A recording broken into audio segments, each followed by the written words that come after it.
इस वरे का सब तो ज़्यादा प्रभावित करने वाला घटनाक्रम जिस खबर के नाल जुड़िया तो वो रूस का यूक्रेन के उत्ते हमला है। फरवरी के महीने रशिया ने यूक्रेन के उत्ते अटैक कर दिता है और पिछले 10 महीने तो रशिया यूक्रेन वॉर ने अगेन जिथे इकोनॉमी नूं प्रभावित किया उत्थे रीग्रुपिंग दुनिया दे विच कोल्ड वार ईरा मैंटैलिटी सामने है और एक अंदाजे मुताबिक 1 लाख तो ज़्यादा रूसी यूक्रेनियन मरे ने। आलमोस्ट यूक्रेन के सब शहरों के उत्ते ही रूस ने जिहड़े ने वो मिसाइलां दागियां ने। वड्डा हिस्सा उन्हां दा आउट ऑफ पावर है। सिखां ने बिना कोई नेशन हुंदियां भी ह्यूमैनिटेरियन एड जिवें यूक्रेन दे विच प्रोवाइड की अज तक भी दोनों पासियों वो पोलैंड के बॉर्डर तो होए विद इन हार्टलैंड होए उसने जिहड़ा सिखां दे रुतबे नूं काफ़ी बुलंद किया।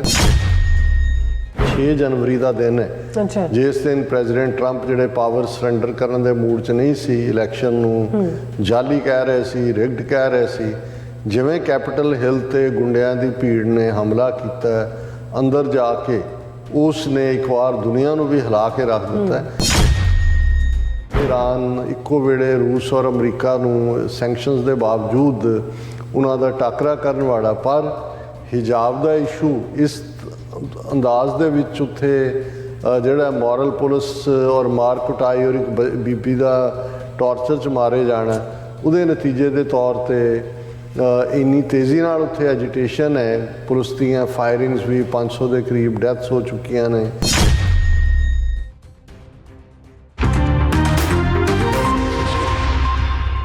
दर्शकों प्रीतबाद तुहाडा सब दा भरपूर स्वागत है। सो व्यूअर्स जिहड़ा समा है बड़ी तेज़ी नाल अगे वध रहा है क्योंकि नवां साल चढ़न वाला है। सो साल 2022 विच दुनिया विच किहड़ियां अहम घटनावां होईयां इस ते डॉक्टर साहब पंछी झात मारन जा रहे हैं। सो असीं चाहांगे कि तुसां ने इसी तरह बने रहना देखण सुन लई एंड लिखण लई तुहाडा सब दा बहुत शुक्रिया जी। डॉक्टर साहब की कहना चाहोगे?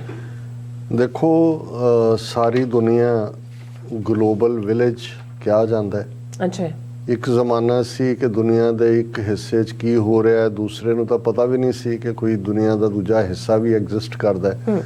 500 साल पहला तक तो अमरीका वालियां नूं पता ही नहीं सी कि समुंदर के पार कोई होर धरती भी है तो इवें उन्हां नूं पता नहीं सी इधर है। यही हाल बाकी थावां ते सी पर हुण जिहड़ा किते भी कुछ वापरदा है विद इन सैकेंड्स खबर 4 चफेरे हुंदी है और कला यही नहीं कि भी खबर हुंदी है। हर चीज़ एक दूसरे नाल जुड़ गई। बिल्कुल सियासत इकनॉमिक्स नाल जुड़ी हुई है, इकनॉमिक्स समाजिक दायरे नाल जुड़ी हुई है और जिहड़ी कोविड-19 ने यह भी दस दिता कि बई वायरस जिहड़ी कोविड-19 दी उन्हें तो वीज़ा लिया ही नहीं किसी तो। समुंदर भी टप आई, जहाज भी टप आई, नक ते जिन्ने मर्जी जिहड़े मास्क लाए इहदे बावजूद जांदी जांदी उन्हें 1.5-2 साल के पीरीयड च जिहड़ा वो 15 मिलियन लोग 1.5 करोड़ दियां जानां लईआं ते जिन्हां नूं कोई चंबड़ भी गई उन्होंने उत्ते इस किस्म के साइड इफैक्ट ने। किसी की यादाश्त घट गई है, किसी के जीभ का स्वाद मुक गया, किसी का कोई होया। लेकिन ये भी कोई शक नहीं कि इस ग्लोबल विलेज होने का ही सी कि एकदम वैक्सीनेशन का भी जिहड़ा है उसके उत्ते रिसर्चिज हुई दूसरियां हुई और पिछले वरे जिहड़ा है वो आलमोस्ट दुनिया च वैक्सीनेशन का एक जिहड़ा है वो काफ़ी लोगों नूं लग चुकी सी। सो जदों 2022 की शुरुआत हुई तो घट्टो घट्ट ये जरूर सी कि भाई इस तो आलमोस्ट छुटकारा होया जां जिन्ने हो भी रहे सी केसिस वो कंट्रोलेबल सी। हालांकि हुण जदों असी एंड वल वध रहे हैं जिवें चाइना तो खबरां आईयां कि एक नवीं स्ट्रेन आई है और उन्होंने बिल्कुल सारा लॉकडाउन किया है और भारत समेत कुछ मुल्कां ने अगाऊं बहुत सारे होर रेस्ट्रिक्शंस लाई हैं। मास्क फिर भी नज़र आ रही हैं कित्थे की है अजे तक उस लैवल का अलर्ट तो नहीं है पर इहदे च कोई शक नहीं है कि भी इस वरे दे विच क्योंकि जदों असी बेशक 2022 Covid free by and large रहा लेकिन जिहड़े कोविड के दौर दे विच जिन्हों जिवें इकोनॉमी प्रभावित हुई उस चों निकली इन्फ्लेशन जिहड़ी है उसने वो दुनिया के उत्ते हावी रही। कुछ बिजनेसिस बिल्कुल उड़ गई हैं, महकमे ही उड़ गए।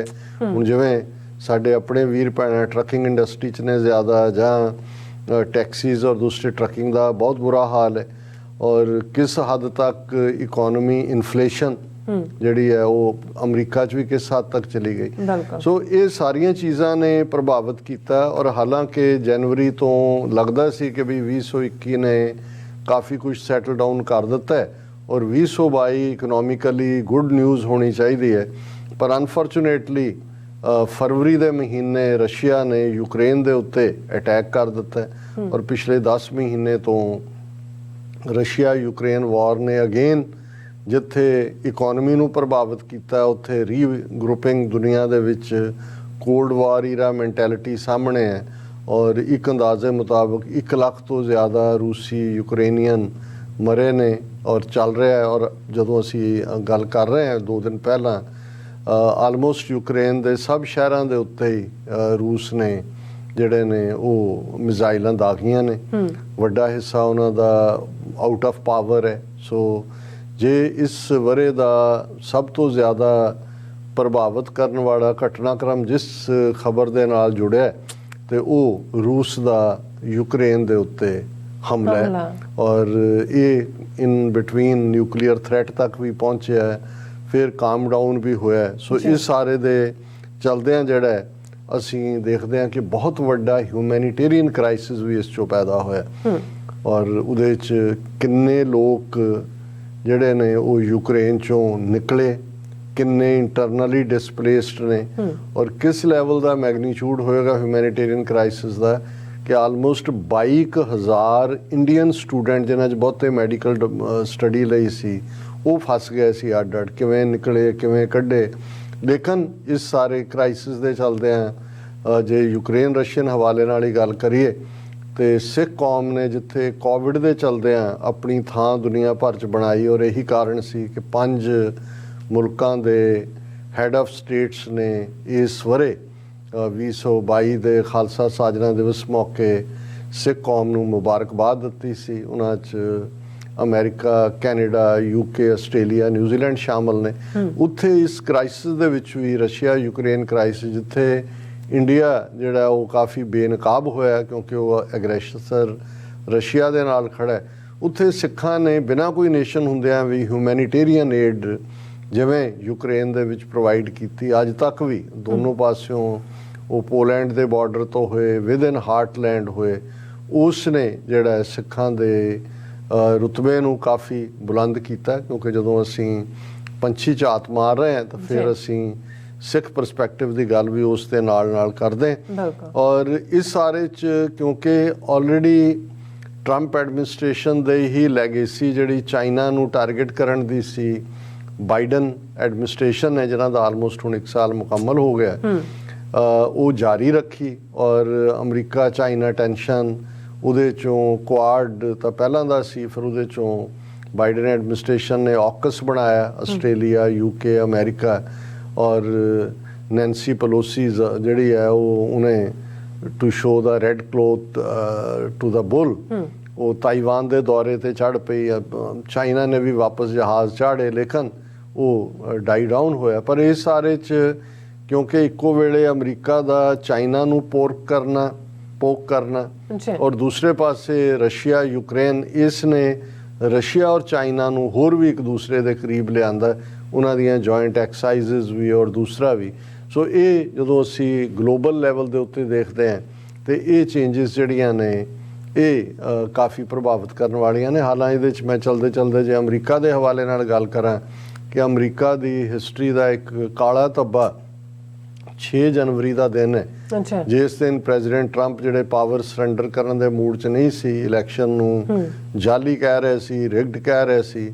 ਜਿਵੇਂ ਕੈਪੀਟਲ ਹਿੱਲ ਤੇ ਗੁੰਡਿਆਂ ਦੀ ਭੀੜ ਨੇ ਹਮਲਾ ਕੀਤਾ ਅੰਦਰ ਜਾ ਕੇ, ਉਸ ਨੇ ਇੱਕ ਵਾਰ ਦੁਨੀਆ ਨੂੰ ਵੀ ਹਿਲਾ ਕੇ ਰੱਖ ਦਿੱਤਾ ਕਿਉਂਕਿ ਅਮਰੀਕਾ ਇੱਕ ਮਾਡਲ ਹੈ ਡੈਮੋਕ੍ਰੇਸੀ ਦਾ ਔਰ ਉਸ ਦਾ ਟ੍ਰਾਇਲ ਚੱਲ ਰਹੇ ਨੇ ਔਰ ਕਨਵਿਕਸ਼ਨਸ ਵੀ ਹੋ ਰਹੀਆਂ ਨੇ। ਪਰ ਇਹ ਇੱਕ ਬਹੁਤ ਮਾੜਾ ਜਿਹੜਾ ਪਾਰਟ ਸੀ ਜਿਸ ਨੂੰ ਅਸੀਂ ਜਿਹੜਾ ਕਾਲਾ ਧੱਬਾ ਕਹਿ ਸਕਦੇ ਹਾਂ। ਔਰ ਕਿਉਂਕਿ ਕੋਵਿਡ ਦੇ ਚਲਦਿਆਂ ਕਾਫੀ ਮਾਨਸਿਕ ਦਬਾਅ ਵੀ ਸੀ, ਮੈਂਟਲ ਸਿਕਨੈਸਿਸ ਵੀ ਰਹੀਆਂ ਔਰ ਅਮਰੀਕਾ ਦੇ ਵਿੱਚ ਇੱਕ ਖਾਸ ਤੌਰ ਤੇ ਜਿਹੜੀਆਂ ਮਾਸ ਸ਼ੂਟਿੰਗਸ ਹੋਈਆਂ ਔਰ ਮੈਂ ਦੇਖ ਰਿਹਾ ਸੀ ਕਿ 622 ਮਾਸ ਸ਼ੂਟਿੰਗਸ ਅਮਰੀਕਾ 'ਚ ਹੋਈਆਂ, ਜਿਨ੍ਹਾਂ 'ਚ ਬਹੁਤ ਡੈਥਸ ਹੋਈਆਂ। ਉਹਨਾਂ 'ਚ ਸਕੂਲ ਵੀ ਟਾਰਗੇਟ ਕੀਤੇ ਗਏ, ਸ਼ਾਪਿੰਗ ਮਾਲ ਵੀ ਟਾਰਗੇਟ ਕੀਤੇ ਗਏ, ਕਿਤੇ ਸਪੈਸੀਫਿਕਲੀ ਮਾਈਨੋਰਟੀਜ਼ ਨੂੰ ਹੀ ਟਾਰਗੇਟ ਕੀਤਾ ਗਿਆ। ਸੋ ਇਹ ਵੀ ਜਦੋਂ ਅਸੀਂ ਅਮਰੀਕਾ ਦੀ ਖੂਬਸੂਰਤ ਲੈਗੇਸੀ ਜਾਂ ਸਿਸਟਮ ਦੀ ਗੱਲ ਕਰਦੇ ਹਾਂ, ਇਹ 6 ਜਨਵਰੀ ਦੀਆਂ ਘਟਨਾਵਾਂ ਨੇ ਅਗਲੀ ਅਮਰੀਕਨ ਐਂਗਲ ਨੂੰ ਸਾਹਮਣੇ ਲਿਆਂਦਾ ਵੀ ਇੱਥੇ ਰੇਸਿਜ਼ਮ ਦੇ ਥੱਲੇ ਕਿਸ ਕਿਸਮ ਦੇ ਲੋਕ ਵੀ ਐਗਜ਼ਿਸਟ ਕਰਦੇ ਨੇ, ਕਿ ਆਪਣੇ ਸਿਸਟਮ ਨੂੰ ਹੀ ਕਿਵੇਂ ਉਹ ਭੰਨਣ ਤੇ ਆਏ। ਲੇਕਿਨ ਦੂਸਰੇ ਪਾਸੇ ਅਸੀਂ ਵਾਇਲੈਂਸ ਔਰ ਇਹ ਦੂਜਾ ਇਸ ਦਾ ਵੀ ਜਿਹੜਾ ਸ਼ਿਕਾਰ ਹੋਏ, ਔਰ ਇਹ ਵੀ ਇੱਕ ਜਿਹੜਾ ਇੱਕ ਬੜੀ ਦੁਖਦਾਈ ਪਾਰਟ ਰਿਹਾ। ਔਰ ਕਿਉਂਕਿ ਅਮਰੀਕਾ 'ਚ ਟਰੰਪ ਐਡਮਿਨਿਸਟ੍ਰੇਸ਼ਨ ਤੱਕ ਪਹੁੰਚਦੇ ਆ, ਜਿਵੇਂ ਸੁਪਰੀਮ ਕੋਰਟ ਦੇ ਜੱਜਿਸ ਇਸ ਵੇਲੇ ਕੰਜ਼ਰਵੇਟਿਵ ਲਾਈਨ ਦੇ ਨੇ, ਇੱਕ ਜਿਹੜਾ ਚੈਲੰਜ ਆਉਣ ਵਾਲੇ ਪੀਰੀਅਡ ਸੋਸ਼ਲ ਪਲੇਟਫਾਰਮ ਤੇ ਹੋਰ ਵੀ ਹੋਏਗਾ। ਜਿਵੇਂ ਸੁਪਰੀਮ ਕੋਰਟ ਨੇ ਅਬੋਰਸ਼ਨ ਮੁੱਦੇ ਦੇ ਉੱਤੇ ਬਹੁਤ ਸਾਰਾ ਜਿਹੜਾ ਐਸਟੈਬਲਿਸ਼ਡ ਸਟੈਂਡ ਸੀ ਉਹਨੂੰ ਬਦਲਿਆ। ਨਤੀਜੇ ਦੇ ਤੌਰ ਤੇ ਕੁਝ ਸਟੇਟਾਂ ਜਿੱਥੇ ਸਟਰੋਂਗ ਅਬੋਰਸ਼ਨ ਲਾਜ਼ ਨੇ, ਉਹਨਾਂ ਦਾ ਨਤੀਜਾ ਇਹ ਹੋਏਗਾ, ਮੈਂ ਜਿਵੇਂ ਟੈਕਸਾਸ ਦੇ ਹਵਾਲੇ ਨਾਲ ਇੱਕ ਸਕੂਲ ਦੇਖ ਰਿਹਾ ਸੀ ਜਿਹਦੇ 'ਚ ਸਾਰੀਆਂ ਹੀ ਜਿਹੜੀਆਂ ਮਦਰਸ ਨੇ ਟੀਨ ਏਜਡ ਪ੍ਰੈਗਨੈਂਸੀ, ਜਿਹੜੀਆਂ 12-12 13 ਸਾਲ ਤੋਂ 15 ਸਾਲ ਤੱਕ, ਹੁਣ ਉਹ ਅਬੋਰਸ਼ਨ ਨਹੀਂ ਕਰਵਾ ਸਕਦੀਆਂ ਕਿਉਂਕਿ ਟੈਕਸਾਸ ਦੇ ਵਿੱਚ ਸਟੇਟ ਲਾਅ, ਫੈਡਰਲ ਜਿਹੜੀ ਅਸਿਸਟੈਂਸ ਸੀ ਉਹ ਖਤਮ ਹੋ ਗਈ। ਸੋ ਇਹ ਵੀ ਕੁਝ ਚੀਜ਼ਾਂ ਜਿਹੜੀਆਂ ਬੇਸ਼ੱਕ ਹੌਲੀ ਹੌਲੀ ਬਿਲਟ ਹੋ ਰਹੀਆਂ ਹੁੰਦੀਆਂ ਨੇ, ਪਰ ਨਜ਼ਰ ਆ ਰਿਹਾ ਹੁੰਦਾ ਕਿ ਵੀ ਇਹ ਚੈਲੰਜ ਕਿੱਧਰ ਨੂੰ ਜਾ ਸਕਦਾ। ਸੋ ਅਮਰੀਕਾ ਦੇ ਲਿਹਾਜ਼ ਨਾਲ ਇਹ ਜਿਹੜਾ ਆਪਣੇ ਆਪ ਦੇ ਵਿੱਚ ਇੱਕ ਵੱਡਾ ਚੈਲੰਜ ਵਾਇਲੈਂਸ ਔਰ ਜਿਹੜਾ ਸੋਸ਼ਲ ਪਲੇਟਫਾਰਮ ਦੇ ਉੱਤੇ ਚੇਂਜਸ ਨੇ। ਉਸ ਦੇ ਨਾਲ ਅਸੀਂ ਦੇਖਦੇ ਹਾਂ ਕਲਾਈਮੇਟ ਚੇਂਜ। ਹੁਣ ਪਿਛਲੇ ਦਿਨਾਂ 'ਚ ਅਸੀਂ ਦੇਖਿਆ ਕਿ ਵੀ ਡੈਨਵਰ ਕੋਲੋਰਾਡੋ 'ਚ ਸਡਨਲੀ 30 ਡਿਗਰੀ ਟੈਂਪਰੇਚਰ ਡਾਊਨ ਚਲਾ ਜਾਂਦਾ ਹੈ। ਜਿਸ ਕਿਸਮ ਦਾ ਬਫਲੋ ਦੇ ਵਿੱਚ ਜਿੰਨੀ ਤੇਜ਼ੀ ਦੇ ਨਾਲ ਸਨੋ ਹੋਈ, ਈਵਨ ਬ੍ਰਿਟਿਸ਼ ਕੋਲੰਬੀਆ ਤੋਂ ਲੈ ਕੇ ਸੋ ਕੁੱਲ ਮਿਲਾ ਕੇ ਗਲੋਬਲੀ, ਹਾਲਾਂ ਇਸ ਬਾਰੇ ਜਦੋਂ ਕਲਾਈਮੇਟ ਨਾਲ ਸੰਬੰਧਿਤ ਲੋਕ ਆਪਣੀ ਆਵਾਜ਼ ਚੁੱਕਦੇ ਸੀ ਤਾਂ ਉਹਨੂੰ ਕਈ ਤਾਂ ਐਵੇਂ ਫਰਾਡ ਹੀ ਕਹਿੰਦੇ ਸੀ। ਲੇਕਿਨ ਇਹ ਹੁਣ ਚੰਗੀ ਗੱਲ ਹੈ ਕਿ ਵੀ ਪੈਰਿਸ ਐਗਰੀਮੈਂਟ ਹੋਇਆ, ਟਰੰਪ ਉਹਦੇ 'ਚੋਂ ਨਿਕਲ ਗਿਆ, ਉਹ ਤਾਂ ਹੁਣ ਇਸ ਸਾਰੀ ਧਰਤੀ ਦੇ ਲੋਕਾਂ ਨੂੰ ਇਹ ਸਮਝ ਆਣੀ ਸ਼ੁਰੂ ਹੋਈ ਹੈ ਕਿ ਜਿਹੜਾ ਗਲੋਬਲ ਵਾਰਮਿੰਗ ਦਾ ਇਫੈਕਟ ਹੈ, ਇਸ ਦਾ ਅਸਰ ਸਾਰਿਆਂ ਤੇ ਹੀ ਪਏਗਾ। ਤੁਸੀਂ ਕਿਤੇ ਬੈਠੇ ਹੋ, ਤੁਸੀਂ ਕਹੋ ਜੀ ਸਾਨੂੰ ਫਰਕ ਨਹੀਂ ਪੈਂਦਾ। ਇਸ ਵੇਲੇ ਭਾਰਤ ਦੇ ਵਿੱਚ ਵੀ ਹਾਲ ਇਹ ਹੈ ਕਿ ਦਿੱਲੀ ਜਿਹੜਾ ਇੰਨਾ ਠੰਡਾ ਹੈ ਜਿੰਨਾ ਕਿ ਧਰਮਸ਼ਾਲਾ, ਡਲਹੌਜ਼ੀ, ਦਾਰਜਲਿੰਗ ਵੀ ਨਹੀਂ ਹੈ। ਉਹਨਾਂ ਦੀ ਮੇਨ ਖਬਰ ਸੀ ਕਿ ਵੀ Delhi colder than Dharamshala, Darjeeling and Shimla. ਹੁਣ ਇਹੀ ਜਿਹੜੀ ਕਲਾਈਮੇਟ ਚੇਂਜ ਹੈ ਉਹ ਇੱਕ ਵੱਡਾ ਚੈਲੰਜ ਹੈ, ਜਿਸ ਦੇ ਲਈ ਜਿਹੜਾ ਆਉਣ ਵਾਲੇ ਪੀਰੀਅਡ ਦੇ ਵਿੱਚ ਕੁਛ ਨਾ ਕੁਛ ਜਿਹੜਾ ਸੀਰੀਅਸ ਐਫਰਟ ਹੋਣਗੇ। ਜੇ ਅਸੀਂ ਆਪਣੇ ਖਿੱਤੇ ਦੇ ਵਿੱਚ ਦੇਖੀਏ, ਕਸ਼ਮੀਰ ਦੇ ਵਿੱਚ ਉਹੀ ਸਥਿਤੀ ਬਣੀ ਹੋਈ ਹੈ। ਭਾਰਤੀ ਫੌਜ ਦੇ ਜ਼ੁਲਮ ਜਾਰੀ ਨੇ। ਜਿਹੜਾ ਭਾਰਤ ਦੇ ਹਵਾਲੇ ਨਾਲ ਅਸੀਂ ਡੀਟੇਲ ਫਿਰ ਗੱਲ ਕਰਾਂਗੇ, ਪੰਜਾਬ ਦੇ ਹਵਾਲੇ ਨਾਲ।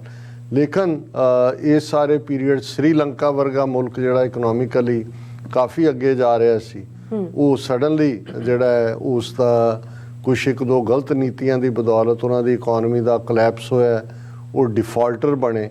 ਔਰ ਇਸੇ ਤਰ੍ਹਾਂ ਪਾਕਿਸਤਾਨ ਦੇ ਵਿੱਚ ਜਿੱਥੇ ਇੱਕ ਵੱਡੀ ਚੇਂਜ, ਇਮਰਾਨ ਖਾਨ ਦੀ ਸਰਕਾਰ ਬਦਲੀ, ਨਵੀਂ ਹਕੂਮਤ ਲਿਆਂਦੀ ਗਈ, ਔਰ ਇਸ ਵੇਲੇ ਜਿਹੜਾ ਇਕਨੋਮਿਕਲ ਚੈਲੰਜ ਹੈ ਪਾਕਿਸਤਾਨ 'ਚ, ਸਿਰਫ $5-6 ਬਿਲੀਅਨ ਦਾ ਫੋਰਨ ਰਿਜ਼ਰਵ ਹੈ, ਔਰ ਇਹ ਕਿਆਸ ਆਈਆਂ ਨੇ ਕਿ ਪਾਕਿਸਤਾਨ ਡਿਫਾਲਟ ਕਰ ਸਕਦਾ ਹੈ। ਸੋ ਪਾਕਿਸਤਾਨ ਦੇ ਵਿੱਚ ਵੀ ਜਿਹੜੀ ਅੰਦਰੂਨੀ ਸਥਿਤੀ ਹੈ, ਦਹਿਸ਼ਤਗਰਦੀ ਵਾਪਸ ਸਿਰ ਚੁੱਕ ਰਹੀ ਹੈ। ਤਹਿਰੀਕੇ ਤਾਲਿਬਾਨ ਦੇ ਥੱਲੇ ਦੂਜੀਆਂ ਏਜੰਸੀਆਂ, ਇੰਡੀਅਨ ਏਜੰਸੀਆਂ ਔਰ ਦੂਜਾ ਆਪਣੇ ਕੰਮ ਤੇ ਲੱਗੀਆਂ ਹੋਈਆਂ ਨੇ। ਸੋ ਇਹ ਵੀ ਇੱਕ ਫਿਕਰ ਦਾ ਕਾਰਨ ਹੈ ਕਿ ਪਾਕਿਸਤਾਨ ਜਿਹੜਾ ਹੈ ਉਹ ਇਸ ਵੇਲੇ ਸਿਆਸੀ ਤੌਰ ਦੇ ਉੱਤੇ ਟਰਮੋਇਲ ਦੇ ਵਿੱਚ ਹੈ। ਈਰਾਨ ਜਿਹੜਾ ਅਦਰਵਾਈਜ਼ ਈਰਾਨ ਇੱਕੋ ਵੇਲੇ ਰੂਸ ਔਰ ਅਮਰੀਕਾ ਨੂੰ ਸੈਂਕਸ਼ਨਸ ਦੇ ਬਾਵਜੂਦ ਉਹਨਾਂ ਦਾ ਟਾਕਰਾ ਕਰਨ ਵਾਲਾ, ਪਰ ਹਿਜਾਬ ਦਾ ਇਸ਼ੂ ਇਸ ਅੰਦਾਜ਼ ਦੇ ਵਿੱਚ ਉੱਥੇ ਜਿਹੜਾ ਮੋਰਲ ਪੁਲਿਸ ਔਰ ਮਾਰ ਕੁਟਾਈ ਔਰ ਇੱਕ ਬੀਬੀ ਦਾ ਟਾਰਚਰ 'ਚ ਮਾਰੇ ਜਾਣਾ, ਉਹਦੇ ਨਤੀਜੇ ਦੇ ਤੌਰ 'ਤੇ ਇੰਨੀ ਤੇਜ਼ੀ ਨਾਲ ਉੱਥੇ ਐਜੀਟੇਸ਼ਨ ਹੈ। ਪੁਲਿਸ ਦੀਆਂ ਫਾਇਰਿੰਗਸ ਵੀ 500 ਦੇ ਕਰੀਬ ਡੈਥਸ ਹੋ ਚੁੱਕੀਆਂ ਨੇ। ਔਰ ਈਵਨ ਈਰਾਨ ਦੀ ਟੀਮ ਜਿਹੜੀ ਫੀਫਾ ਦੇ ਵਿੱਚ ਸੀ, ਉਸਨੇ ਵੀ ਸਿੰਬੋਲਿਕ ਪ੍ਰੋਟੈਸਟ ਕੀਤਾ। ਉਹਨਾਂ ਦੇ ਕਈ ਐਕਟਰ, ਐਕਟਰੈਸਿਸ, ਨਾਮੀ ਲੋਕ ਵੀ ਪ੍ਰੋਟੈਸਟ ਕਰ ਰਹੇ ਨੇ। ਸੋ ਈਰਾਨ ਦੇ ਵਿੱਚ ਇਰਾਨੀਅਨ ਰੈਵੋਲੂਸ਼ਨ ਜਦੋਂ 1979 'ਚ ਆਉਂਦਾ ਹੈ ਆਇਤੁੱਲਾ ਖਮੀਨੀ ਦੇ ਵੇਲੇ, ਉਸ ਤੋਂ ਬਾਅਦ ਅਸੀਂ ਇਹ ਇੱਕ ਵੱਡਾ ਸੀਰੀਅਸ ਚੈਲੰਜ ਦੇਖਦੇ ਦੁਨੀਆ ਦੇ ਵਿੱਚ ਜਿਹੜਾ ਇੱਕ ਪਾਸੇ ਜੇ ਸਾਊਥ ਅਮਰੀਕਾ ਦੇ ਹਵਾਲੇ ਨਾਲ ਗੱਲ ਕਰੀਏ ਤੇ ਜਿਵੇਂ ਬ੍ਰਾਜ਼ੀਲ 'ਚ ਚੋਣਾਂ ਹੋਈਆਂ, ਲੈਫਟਿਸਟ ਲਾਈਨ ਦਾ ਬੰਦਾ ਜਿਹੜਾ ਹੈ ਉਹ ਪਾਵਰ ਦੇ ਵਿੱਚ ਆਉਂਦਾ ਹੈ। ਯੂਰਪ ਦੇ ਵਿੱਚ ਰਾਈਟ ਵਿੰਗਰ ਮੋਰ ਸਟਰੋਂਗਰ ਹੋਏ ਔਰ ਉਹਨਾਂ ਦੀਆਂ ਹਕੂਮਤਾਂ ਵੀ, ਇਟਲੀ ਦੇ ਵਿੱਚ ਵੀ ਅਸੀਂ ਉਸ ਦਾ ਪ੍ਰਭਾਵ ਦੇਖਿਆ। ਔਰ ਵਰਸਟ ਪਾਰਟ ਅੱਜ ਇਜ਼ਰਾਈਲ, ਜਦੋਂ ਅਸੀਂ ਗੱਲ ਕਰ ਰਹੇ ਹਾਂ 2 ਦਿਨ ਪਹਿਲੇ, ਇਜ਼ਰਾਈਲ ਦੇ ਵਿੱਚ ਨੇਤਨਯਾਹੂ ਔਰ ਉਸ ਦੀ ਅਲਟਰਾ ਰੈਡੀਕਲ ਕੈਬਨਿਟ ਬਣਨ ਜਾ ਰਹੀ ਹੈ। ਨੇਤਨਯਾਹੂ 6ਵੀਂ ਵਾਰ ਬਣ ਰਿਹਾ ਔਰ ਆਉਣ ਵਾਲੇ ਪੀਰੀਅਡ 'ਚ ਅਸੀਂ ਦੇਖਾਂਗੇ, ਕਿਉਂਕਿ ਇਹਨੇ ਐਲਾਨੀਆ ਕਿਹਾ ਹੋਇਆ ਕਿ ਜੀ ਅਸੀਂ ਵੈਸਟ ਬੈਂਕ ਦੇ ਵਿੱਚ ਵੀ ਜੂਇਸ਼ ਸੈਟਲਮੈਂਟਸ ਕਰਾਂਗੇ ਜਾਂ ਦੂਜੇ। ਸੋ ਮਿਡਲ ਈਸਟ ਦੇ ਵਿੱਚ ਵਾਇਲੈਂਸ ਵਧੇਗੀ ਕਿਉਂਕਿ ਇਹ ਬਹੁਤ ਨਾਜ਼ੀ ਤਰਜ਼ ਦਾ ਇਹ ਨੇਤਨਯਾਹੂ ਹੈ ਔਰ ਫਲਸਤੀਨੀਆਂ ਦੇ ਜਜ਼ਬਿਆਂ ਦੀ ਕੋਈ ਪਰਵਾਹ ਵਾਲੀ ਗੱਲ ਨਹੀਂ ਹੈ। ਇਸੇ ਤਰ੍ਹਾਂ ਅਸੀਂ ਯੂਕੇ ਜਿਹੜਾ ਇਕਨੋਮਿਕਲ ਕ੍ਰਾਈਸਿਸ 'ਚੋਂ ਵੀ ਉਹਨਾਂ ਦਾ ਪੌਂਡ ਵੀ ਜਿਹੜਾ ਹਿੱਲਿਆ।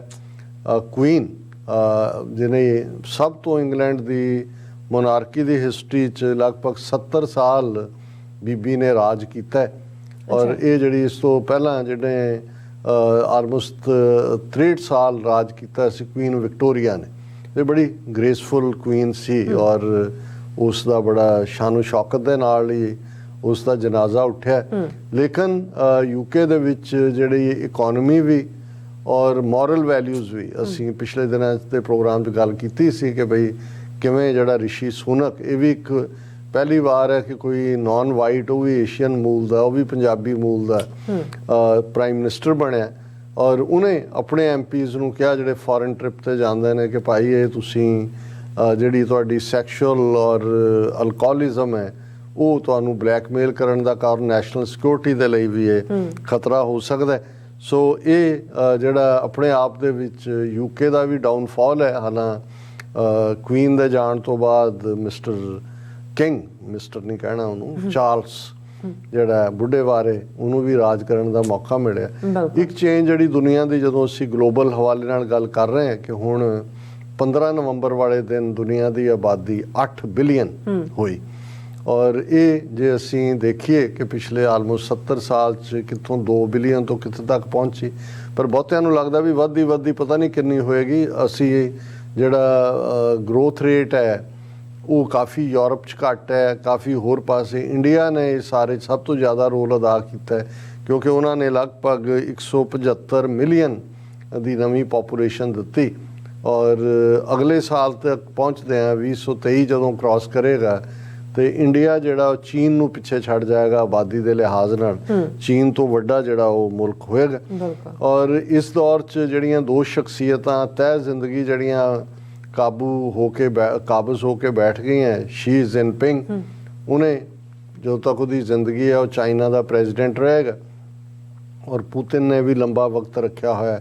ਸੋ ਇਹ ਦੋਨੋਂ ਹੀ ਪਾਵਰਫੁਲ ਜਿਹੜੇ ਨੇ। ਇਹ ਆਉਣ ਵਾਲਾ ਵਰ੍ਹਾ ਇਹ ਕਿਸ ਰੁਖ 'ਚ ਰੂਸ ਦੀਆਂ ਨੀਤੀਆਂ ਜਾਂਦੀਆਂ ਨੇ, ਕਿਸ ਰੁਖ 'ਚ ਚੀਨ ਦੀਆਂ ਜਾਂਦੀਆਂ ਨੇ, ਇਹ ਇਹਨਾਂ ਦੇ ਨਾਲ ਡਿਸਾਈਡ ਹੋਏਗਾ ਔਰ ਇਹ ਸਾਰੇ ਨੂੰ ਦੇਖਦੇ ਹਾਂ ਦੁਨੀਆ ਦੇ ਵਿੱਚ ਬਹੁਤ ਕੁਝ ਆਉਣ ਵਾਲੇ ਵਰ੍ਹੇ 'ਚ ਇਕੋਨਮੀ ਵਾਈਜ਼, ਇਨਫਲੇਸ਼ਨ ਵਾਈਜ਼ ਔਰ ਪੋਲੀਟੀਕਲ ਸਟੇਬਿਲਿਟੀ ਵਾਈਜ਼ ਇਹ ਸਾਰੇ ਫੈਕਟਰ ਜਿਹੜੇ ਨੇ ਮੈਟਰ ਕਰਨਗੇ। ਮੇਰਾ ਖਿਆਲ ਹੈ ਵੀ ਮੈਂ ਬਾਈ ਐਂਡ ਲਾਰਜ, ਹਾਲਾਂਕਿ ਵਾਪਰਦਾ ਤਾਂ 24 ਘੰਟਿਆਂ 'ਚ ਬਹੁਤ ਕੁਝ ਹੈ, ਪਰ ਇਹ ਜਿੰਨੇ ਕੁ ਮੈਂ ਤੁਸੀਂ ਪੰਛੀ ਉੱਡਦਾ ਹੀ ਹੈ, ਉੜਦੇ ਆ ਜਿੰਨੇ ਮੇਰੀ ਚੁੰਝ 'ਚ ਆਏ ਆ ਮੈਂ ਫੜ ਲਿਆ। ਬਿਲਕੁਲ ਡਾਕਟਰ ਸਾਹਿਬ, ਤੁਹਾਡਾ ਬਹੁਤ ਬਹੁਤ ਸ਼ੁਕਰੀਆ। ਸਭ ਤੋਂ ਪਹਿਲੇ ਬ੍ਰੇਕ ਵਿਊਅਰਸ, ਤੁਸੀਂ ਇਸੇ ਤਰ੍ਹਾਂ ਬਣੇ ਰਹਿਣਾ। ਮਿਲਦੇ ਆ ਛੋਟੇ ਜਿਹੇ ਬ੍ਰੇਕ ਤੋਂ ਬਾਅਦ।